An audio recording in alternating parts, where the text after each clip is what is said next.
One of the primary characteristics of poetry is that it makes use of images, and it is intentional in engaging us holistically and engaging our heart.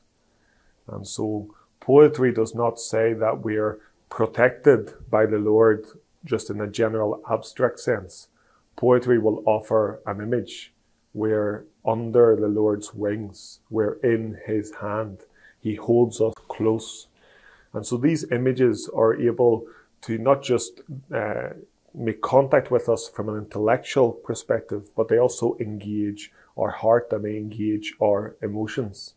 And so when we're preaching biblical poetry, we want to maximize the metaphors, the similes, the figures of speech that we find, for example, in the Psalms. And when we do that, we will find it a very effective way of engaging with our people holistically. Something else to keep in mind when we're preaching poetry is that the Psalms typically have an emotional outline. If you have a psalm of lament, you will have the psalmist who's deeply discouraged. But then there's a turning point in the psalm where he lifts his eyes and looks to the Lord and renews his faith in the Lord.